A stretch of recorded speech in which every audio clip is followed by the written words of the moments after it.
Salve, salve! Então, a gente vai iniciar, né, mais essa DR. A ideia era fazer essa DR em live, né, para fechar a última live do mês de março, né. Durante esse mês de março eu fiz live quase todos os dias de segunda a sexta pelo menos, né, porque é um mês de equinócio, para dar esse impulso, para a gente se manter conectado, ter uma relembrança mais constante da instrução, né? Um impulso mais constante também da gente refletir, contemplar e se conectar internamente. Mas enfim, por alguma razão o YouTube ficou temperamental hoje, ele não deixou eu fazer live, então vamos de vídeo mesmo. Para fechar esse mês, né, e eu escolhi um tema que é o que está aí no título do vídeo, né, que é ajustando perspectivas. E eu quero conversar um pouquinho sobre perspectivas com vocês, exatamente para a gente colocar em perspectiva tudo que a gente conversou durante esse mês, né? Ao longo desse mês a gente teve muitos estudos, né? E sobre tópicos, né? Muitas vezes muito profundos, visões foram apresentadas, né? Que talvez sejam um pouco desafiadoras para a nossa visão material, para o nosso senso comum. Ideais talvez tenham sido colocados, né? Que podem parecer muito elevados ou muito distantes da nossa vivência no dia a dia. Então, também por isso é importante a gente ajustar perspectivas. Mas eu quero compartilhar nessa conversa com vocês uma percepção que eu tenho a respeito do caminho, que pelo menos é uma coisa que foi amadurecendo para mim fazendo o caminho, né? Caminhando, passando pelas dificuldades, passando pelos desafios, e que é a importância de você realmente ajustar perspectivas. Por que eu digo isso? Especialmente quando a gente estuda ocultismo, né? Em qualquer uma das linguagens do ocultismo, né? Ou seja, em qualquer uma das tradições antigas que podem ser para a gente, digamos assim, as plataformas de acesso ao saber ancestral, é comum, sabe, que em algum momento a gente se sinta assim perplexo, que a gente se sinta até mesmo meio que esmagado, né, pelo tamanho da visão que é apresentada. Isso quando a gente não se sente definitivamente incapaz, né? Porque parece que o que é apresentado é tão elevado, é tão distante, que é quase impossível. A gente fica pensando, gente, eu não vou conseguir isso. Eu não vou conseguir, eu não vou dar conta. Isso daí são para seres muito elevados, né? Isso daí não é para mim. E aí pode dar esse desânimo, né? Pode dar esse esfriamento, né? Porque a realidade aqui, material, né? Nessa dimensão física, ela é muito convincente, os estímulos são muito fortes, né? A cada momento a nossa atenção está sendo disputada. E os estímulos materiais que disputam a nossa atenção são muito convincentes, eles são muito fortes, né? Então, é como se a gente estivesse numa guerra meio que contra a nossa natureza.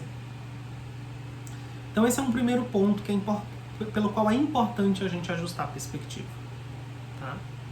É por esse caráter às vezes esmagador do ensinamento, que faz com que o nosso ideal pareça muito distante ou inalcançável. Uma outra grande razão, e assim, esse sentimento que eu estou falando aqui é um sentimento que eu, por exemplo, vivi muitas vezes e de vez em quando eu encontro com ele de novo. Mais frequentemente do que eu gostaria, inclusive. Uma outra razão pela qual a gente precisa ajustar a perspectiva, ou seja, o cultivador ele precisa desenvolver essa habilidade. Se você não desenvolver outra coisa, você, para continuar sendo um cultivador, você precisa desenvolver a capacidade de ajustar a perspectiva. A outra grande razão é porque quando a gente é apresentado, né, pela sabedoria, pela instrução, né, tanto as ferramentas a serem aplicadas no caminho, os aspectos do caminho, os estágios do caminho, pode parecer que a gente está fazendo tudo errado toda hora. Não estou fazendo o que eu deveria estar fazendo, ou não estou fazendo de maneira certa o que eu deveria estar fazendo.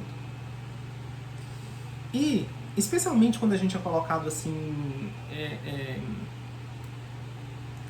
diante dos exemplos, né, desses estágios. Por exemplo, o nosso primeiro referencial é a fraternidade planetária.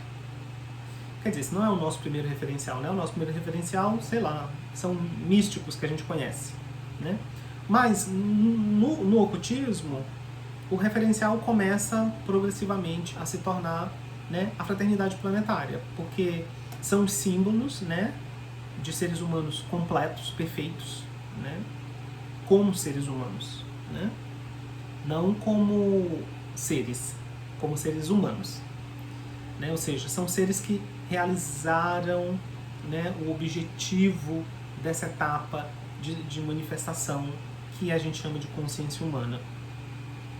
E ainda mais do que isso, né, esses seres fizeram um sacrifício, né, da bem-aventurança além do além humano para permanecer e iluminar o nosso caminho. Então, progressivamente, a gente vai abandonando outros referenciais e vai começando a se relacionar mais com esse referencial, né, dos Mahatmas, das grandes almas. E aí, nossa, qualquer grau desses seres, né, do mais baixo adepto, digamos assim, né, isso já parece pra gente assim uma montanha muito longe, assim, o pico do Everest, né? Um Shela de primeira, segunda iniciação já parece pra gente assim uma coisa, meu Deus, talvez um dia eu chegue lá. E aí a gente começa a olhar para tudo que a gente não tá fazendo, ou para tudo que a gente tá fazendo, entre aspas, de errado. E aí vem um sentimento de culpa, né? O nosso coraçãozinho começa a ser exprimido por esse sentimento de culpa, esse sentimento de incapacidade, esse sentimento de não ser, minha palavrinha para isso, de não ser digno. Acho que essa palavra ela capta bem o sentimento que às vezes, né, oprime o nosso coração, que é indignidade. Não somente é uma coisa que está muito longe, talvez eu não alcance nessa vida, mas eu já fiz tanta coisa errada, eu já falei tanta coisa feia, eu já pensei tanta coisa feia que eu acho que eu não sou digno disso. Eu não sou, não é só que eu não teria a capacidade de chegar lá. Eu acho que eu já criei muita causa que me impede de ser digno de chegar lá. Então a gente tem essas duas grandes forças, né, psicológicas que eu acho que todo cultivador que está no caminho enfrenta. Assim, com mais ou menos frequência, e eu acho que quanto mais a gente vai caminhando com mais frequência, porque são duas faces assim que o guardião do umbral assume com muita frequência, né, pra gente. E aí, gente, pra gente lidar com essas duas coisas, a gente precisa ter essa capacidade de ajustar a perspectiva, tá? Então vamos conversar um pouquinho sobre o que seria ajustar a perspectiva no caminho espiritual, tá? Primeiro de tudo, você precisa compreender, você precisa lembrar, né, da lei de ciclo, certo? A lei de ciclo, que é um aspecto da lei da evolução, a lei da manifestação, né? Ou seja, a expressão do mistério tem um caráter cíclico. Períodos de aparente passividade, né, ou imaterialidade, o imanifesto, se alterna com períodos de atividade, com períodos de manifestação, de expressão. E basicamente são essas duas faces básicas que a gente consegue conceber conceitualmente a respeito do mistério, né? Nessas fases de atividade, ao qual a gente chama universo manifesto, né? O universo manifesto é a fase de atividade, de expressão daquilo. A gente tem ciclos e ciclos dentro dessa expressão. toda essa jornada universal, ela é uma sombra da realidade, porque a verdadeira realidade é aquilo que é imutável, é o mistério, né? A manifestação é uma sombra daquilo. Então, assim, apesar de toda a aparente eternidade e complexidade e, sabe, grandeza dessa manifestação, a gente precisa sempre lembrar que, essencialmente, é ilusão. Não estou dizendo que é ilusão no sentido de que é uma mentira, no sentido de que não é sagrado, que é uma coisa ruim. Não. É ilusão por quê? Porque é impermanente. Mesmo, né, o nível mais sublime do universo, em última instância, é permanente. Em algum momento aquilo vai ser reabsorvido no mistério. Aqui é uma primeira ajustada de perspectiva. É o ajuste da perspectiva universal. Porque quando eu coloco assim, sabe, qual é o efeito que a gente quer alcançar, o efeito psicológico que a gente quer alcançar com isso? É porque assim, olha, quando você está no 7, é muito fácil você olhar para o 77 e achar assim, nossa, o 77 está muito longe. Gente, o 77 está longe demais, é quase impossível eu, que sou um 7 agora, chegar no 77. Mas quando você aplica essa visão mais macro, você percebe que, ó, na verdade, é mais longe do 77 para o 777 do que do 7 para o 77. Então, assim, só contextualizando aqui no caso do caminho, né? De repente a gente olha para grandes místicos, ou a gente olha para chelas mais avançados, ou a gente olha para os adeptos, né? Que são 77s, e a gente fica, nossa, meu Deus, nunca vou chegar lá. Mas aí quando você lembra que esse 77 também é um outro passo numa escala muito maior, e que tem o 777, tem o 7777, o 77 parece bem perto, na verdade. Percebe? 77 parece bem perto. Acho que dá pra fazer sim. Se o 77 está caminhando para o 777, está fazendo isso com toda essa alegria, com toda essa confiança, com toda essa certeza, eu acho que eu, como um 7, tenho chance sim de chegar no 77. Até porque o 77 já foi um 7 um dia. Sabe? Quando você lembra dessa lei da ciclicidade, que por mais, sabe, longo que pareça ser para os nossos sentidos agora, físicos, humanos, essa jornada de manifestação universal, no final ela é impermanente, ela vai passar. Tudo que desceu vai subir de novo, sabe? Todas as centelhas estão numa trajetória segura de emanação e reabsorção na verdadeira realidade, que a gente chama de mistério, porque é inominável, né? Para os nossos conceitos, para as nossas mentezinhas aqui, identificadas com a forma, é inconcebível. Mas é a verdadeira realidade. Suprema bem-aventurança. Suprema bem-aventurança. Consciência absoluta e a única e verdadeira vida de fato. Aquilo. E aí quando você lembra disso, volta uma confiança. Puxa, não importa que a minha pequena... Aqui, ó, esse átimo da minha história tenha sido manchado por um pensamento, um ato, uma fala que eu considero moralmente incorreto, inapropriado, etc. E tudo bem, eu vou ter que colher os frutos kármicos disso, tudo bem. Mas toda essa historinha, ela é muito pequena. Ela é muito pequena. O potencial que eu carrego é de algo muito maior. Eu cheguei até aqui. Uau! Eu cheguei até aqui. Como átomo espiritual, olha por quanta coisa eu já passei. Quantos mundos, quantos estados, quantas formas, quantas experiências. E agora eu tô aqui. E tem muito mais ainda pela frente. Muito, muito, muito mais. E não importa que algumas páginas dessa história agora me pareçam ser vergonhosas ou me pareçam ser inapropriadas, quando eu conseguir ler esse livro de uma perspectiva mais ampla, eu tenho certeza de que isso vai se encaixar na história maior, que nesse momento eu não consigo perceber. Então essa é a primeira ajustada de perspectiva, tá? O segundo ajuste de perspectiva, que pode ser bastante útil também, tem a ver com os nossos venenos, tá?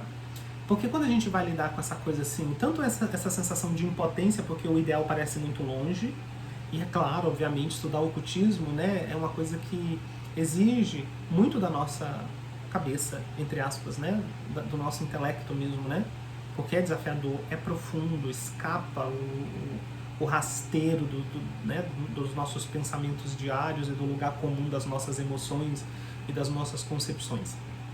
Então é muito desafiador, sim. E a gente se sente burro muitas vezes. E a gente se sente muito longe do ideal que é colocado ali em termos do que é o cultivo.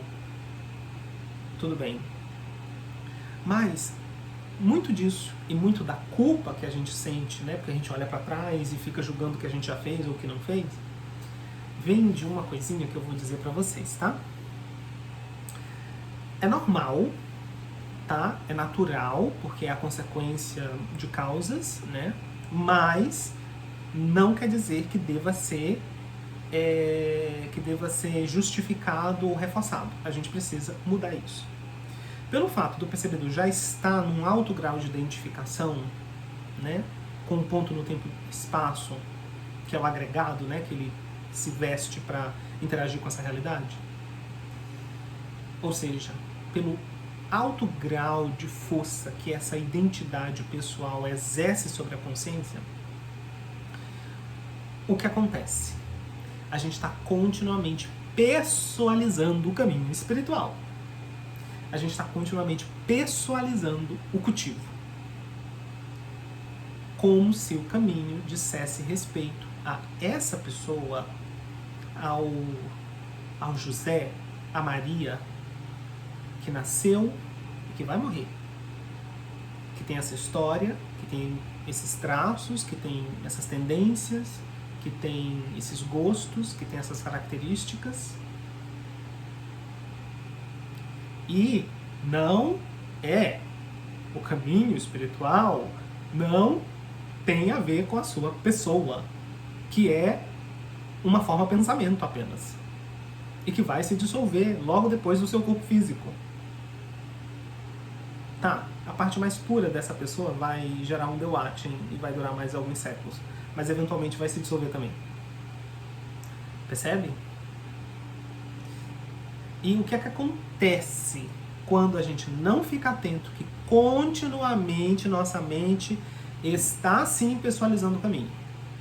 Não é assim, acontece de vez em quando. Não é assim, acontece uma vez na semana. Não. Esse é o nosso modus operandi básico já. A gente já começa assim. A gente está continuamente pessoalizando o caminho. E o que acontece? Essa pessoalização do caminho vai gerando graxa, vai gerando uma gosma, né? Que é o subproduto da identificação. E vai chegar um momento em que essa gosma, ela assumiu um certo peso, entre aspas, né? um certo tamanho, que ela vai incomodar, ela vai dar dor. E é isso que a gente sente, como essa impotência e culpa. Mas a razão de tudo isso está numa palavrinha: ambição. Então esse é um segundo ponto que eu quero que você use para ajustar a sua perspectiva. Sempre que você se deparar com esses sentimentos, com essas, sabe, com esses pântanos, porque são pântanos no caminho, né? São lamaçais, assim. Parece areia movediça. Você bota o pé e parece que você tenta se mexer mais, você se afunda. Bom, qualquer pessoa que já passou aí por uma crise de impotência espiritual, uma crise de culpa, sabe muito bem como é isso. Quanto mais parece que a gente tenta se mexer para sair dali, parece que mais a gente se afunda, mais a gente fica paralisado naquilo. Então eu quero que você pare, você lembre do aspecto universal, ou você lembre, ou também, né? Você pode usar as duas coisas juntas, ou você lembra da pessoalização do caminho. Pera lá, não é o Chilton. Não é essa coisinha aqui. Não é essa identidade. Não tem a ver com essa identidade. Isso não é mais um projeto meu, né? Desse eu pequeno. E que se não der certo eu fico triste, e se der certo, parabéns pra mim, eu sou maravilhoso. Não tem a ver com isso. Você tem que começar a modificar essa tendência. Porque senão você vai alimentar esse monstrinho que já existe aí dentro de você, chamado ambição espiritual. E essa é uma das formas mais dolorosas de ambição. Toda forma de ambição, ela gera muito cansaço, ela gera muita dor, que ela faz com que você fique correndo atrás dos desejos dessa identidade imaginária que é a pessoa. Mas a ambição espiritual, ela é muito tensa. Porque, primeiro, o objeto dela é uma coisa impalpável, né? E é uma coisa que sempre estará para além do alcance da pessoa. Ponto. Ou seja, frustração na certa.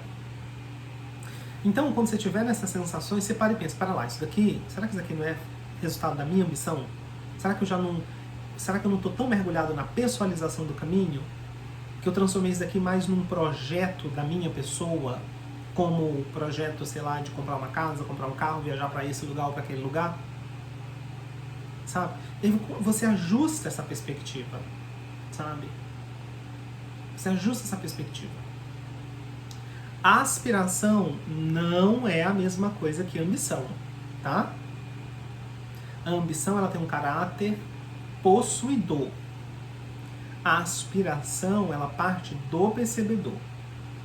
Porque ela parte da visão. O percebedor, você, percebedor que está me ouvindo aí, você, né, no que você é, que é mente, você consegue vislumbrar as realidades superiores. Você consegue vislumbrar, intuir, mesmo que de maneira indefinida ou nebulosa, mas essa capacidade você pode afiná-la e amadurecê-la.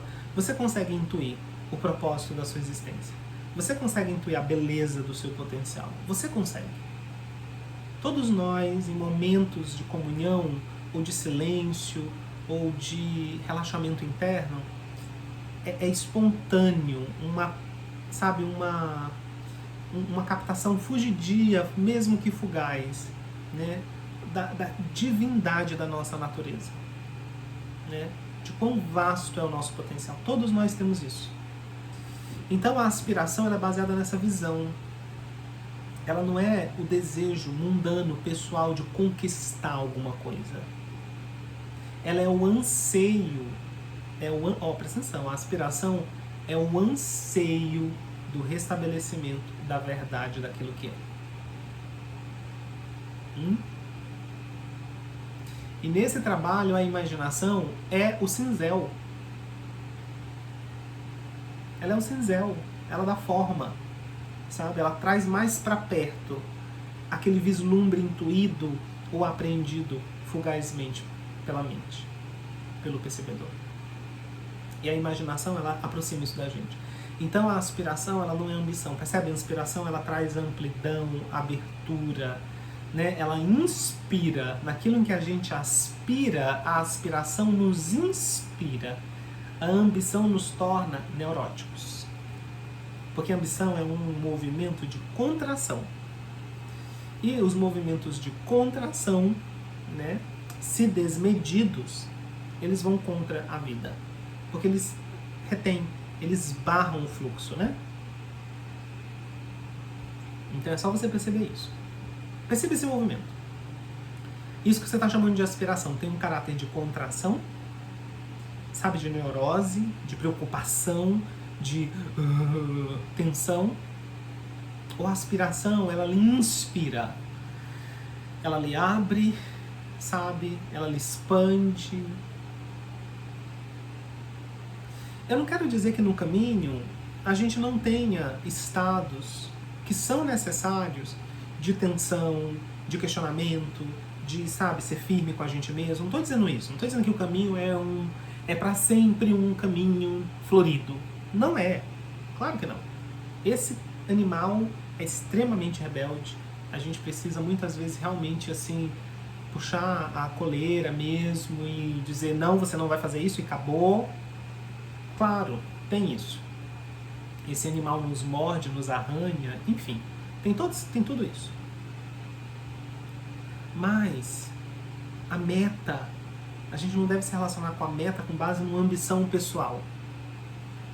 Entendeu? A gente deve se relacionar com a meta com base numa aspiração.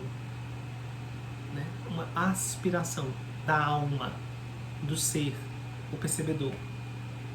Tá? E quando a gente compreende essa diferença entre aspiração e ambição, naturalmente a gente vai compreender a diferença entre senso de responsabilidade e sentimento de culpa. Tá? O sentimento de culpa com ambição é um movimento de contração. A culpa só se sustenta porque tem uma pessoa que é a culpada, que é o centro daquela história. Percebe? A culpa tem sempre a ver com o eu. Eu, mi, porque eu fiz, porque eu não fiz, porque eu isso, porque eu aquilo, porque eu.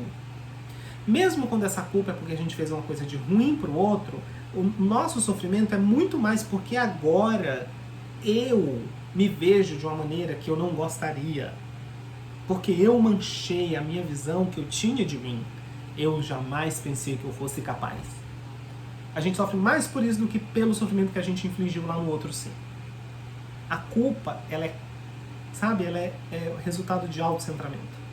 Ela te comprime, ela é neurótica, né? E ela é, sabe, ela é completamente narcisista.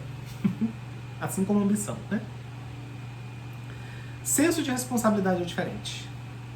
Senso de responsabilidade é completamente diferente. E a sua sobrevivência no pântano ou nos pântanos do caminho espiritual depende de você saber a diferença entre uma coisa e outra e substituir uma pela outra. Porque a ambição e a culpa vão te fazer virar uma bola e afundar. A aspiração e o senso de responsabilidade vão te empoderar para agir, para se movimentar, sabe? Para seguir em frente. A responsabilidade é uma compreensão mais clara da lei de causa e efeito. Ao compreender que isso que eu chamo de eu é um agregado de elementos compostos que está interagindo com outros agregados de elementos compostos, nesse momento baseado num filtro de ignorância, não é de se espantar que a gente faça um monte de escolhas equivocadas. Ok. O senso de responsabilidade não é você passar a mão e dizer, não, mas é porque eu sou ignorante. Não. É entender que sim, essa condição de ignorância faz com que eu me relacione com os elementos da vida de uma maneira equivocada e isso vai produzir consequências. E o senso de responsabilidade, ao contrário da culpa, que tem o medo do que vai acontecer e um remorso pela imagem que foi, né, danificada, o senso de responsabilidade não. Ok, eu vou lidar com as consequências e vou tentar não repetir isso, né? Porque a minha meta é aquela lá, ó. O que quer que tenha acontecido aqui tem a sua importância relativa, sim. Eu não me eximo de responder pelas causas que eu criei, mas assim, o resultado dessas causas vão me encontrar caminhando para o meu objetivo. Tá entendendo? Olha como é diferente. A culpa, ela fica lá. Você fica lá. E agora? O karma que eu vou ter que pagar por isso. E o karma te encontra lá choramingando ou tentando conseguir a misericórdia de um Deus, uma força externa. O ser responsável, o karma negativo e o karma positivo dele, encontra ele caminhando na direção da meta. Sim, eu errei, eu fiz escolhas equivocadas, sim, elas vão produzir resultados, sim, eu vou responder por isso, caminhando. O karma vai me alcançar no caminho, mas ele vai me alcançar caminhando na direção da minha meta. Tá? Então, assim, isso é um ajuste de perspectiva muito básico, muito fundamental e muito importante no caminho. E eu quero que você, sabe, lembre muito dessas palavras. Porque, obviamente, a gente vai continuar estudando, né? Apesar desse mês a gente ter feito assim um estudo mais intenso, eu tentei trazer a cada semana, né, um núcleo ali de instruções, né, dentro de um certo âmbito da prática, né, para a gente poder aproveitar as janelas de oportunidade que estavam abertas durante esse mês, mas, claro, a gente vai continuar estudando e, claro, a gente vai continuar encontrando esses sentimentos no caminho. E tudo bem, eu quero que você lembre que, não, sabe, tudo bem. É normal se sentir assim. É completamente normal. Mas dê um desconto, sabe? Porque como isso, tem um monte de outras coisas que você está vendo de maneira equivocada. Então, assim, não compre essa história de primeira mão. Não compre o seu sentimento de impotência de primeira mão. Não compre o seu sentimento de culpa de primeira mão. Porque você está vendo um monte de coisa através de uma perspectiva distorcida. E isso pode ser mais uma dessas coisas. Com isso, gente, eu não quero dizer que a gente não esteja numa condição triste e deplorável. Estamos. Entendeu? Não, eu não vou ser a pessoa que vai ficar pintando, né, ares de santidade e nobreza na nossa condição humana. Não. Longe disso. É sofrido sim. E aqui está um terceiro ponto de ajuste que eu quero que você use, né? Olha, se você não resolver o finito, você não vai conseguir resolver o infinito. Se você não conseguir desatar o nó no pequeno, você não vai conseguir desatar o nó no grande. Você precisa desvendar o mistério do pequeno, o você. Se você quer desvendar o mistério do grande, o universo. Então, assim, lembre que se não tem uma outra razão que você deva cultivar, você sofre. Você sofre. Sabe? Por você não se compreender, por você não entender o que você é e o que é isso que você acha que é, porque você está confuso com uma coisa que você acha que é, você sofre. Enquanto você não resolver o mistério do seu sofrimento, você não tem chance nenhuma de resolver o sofrimento o mistério do sofrimento de mais ninguém, e muito menos o mistério do sofrimento no universo. Tá bom? Então, assim, nós temos esses ideais sublimes que são os Mahatmas, nós temos luminares no caminho, né, que são adeptos, chelas, grandes místicos, muito bem, mas a gente só pode viver a nossa experiência, a gente só pode fazer o nosso caminho. Esses seres são fachos de luz, né, que nos apontam o rumo, a direção, mas o passo só nós podemos dar. Só você pode dar o seu passo no seu caminho. Só eu posso dar o passo no meu caminho. A gente se ajuda, né? A gente cria uma corrente de comunhão para se fortalecer, para ninguém se perder no caminho, né? Mas o passo é só você que pode dar. O caminho só você pode fazer caminhando. Tá? Então, assim, tem o seu sofrimento hoje, aqui, agora. O que você pode fazer para aliviar o seu sofrimento agora? O que você pode fazer para minimizar os efeitos e as causas, sabe, dessa sua ignorância hoje? Percebe? E se você conseguir colocar aí um sentimento de altruísmo, aí, uau, é maravilhoso. É maravilhoso. Percebe? Então, assim, a gente precisa aprender a cultivar a visão do grande sem ser esmagado por essa visão do grande. A gente precisa encontrar esse equilíbrio, né? A gente precisa conseguir harmonizar onde nós estamos, o ponto em que nós estamos, o nosso estágio aqui no caminho, com tudo que nós precisamos fazer agora, dentro dessa perspectiva mais ampla. Porque é muito importante você ter a perspectiva mais ampla. Se você não tiver a perspectiva mais ampla, você fica neurótico com o pequeno. Se você não tiver a visão do pequeno, você fica paralisado pela visão do grande. Você precisa unir as duas coisas, entendeu? E é por isso que a gente estuda filosofia espiritual. É por isso que a gente estuda esses tópicos complexos, essas coisas desafiadoras para a cabeça, para a gente não ficar neurótico aqui, envolvido com o pequeno. Mas é por isso também que nós temos instruções de como cultivar, de prática de autopercepção, né, tarefas e reuniões e meditações em grupo.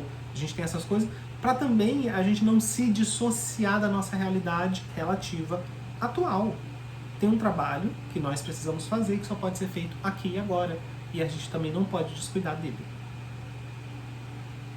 Mas lembre-se, tudo está em constante transformação. A humanidade, sabe, mesmo que os mestres pareçam muito distantes, mas a humanidade, olha gente, entre os 7 e os 77, tem 70 números. Tem 70 números. E a humanidade está caminhando. A gente tem transformações planetárias que estão acontecendo agora, nesse exato momento que nós estamos conversando. Tem ajustes, pequenos ajustes, às vezes não tão pequenos ajustes, que nós precisamos fazer, que nós devemos fazer agora para nos ajustar a cada nova etapa da vida planetária. Porque há um arquétipo. Há um arquétipo. A coletividade está sempre caminhando na direção do cumprimento desse arquétipo. Os elementos individuais têm suas escolhas, né? Imagine, um cardume de peixes segue a sua lei natural. Mas pode ser que um peixe aqui, um peixe ali se desvie, um peixe aqui, um peixe ali é comido, né, por um outro peixe, sabe? Mas o cardume está seguindo o seu ritmo. É mais ou menos isso, né? Só que diferente do cardume, que obedece às leis instintivas, sabe, nós temos inteligência, nós temos autoconsciência, então nós temos uma voz na questão. Nós influenciamos o resultado. E a forma como nós influenciamos no resultado é através do cultivo espiritual. Tá bem? Então, eu queria fechar esse mês, né, de conversas, né, de ensinamentos, de estudos, com essas lembranças e esse ajuste de perspectiva. Tá ok? Só lembrando então que amanhã, sexta-feira, a gente não vai ter live, porque agora as lives de Divino Agora vão ser na segunda.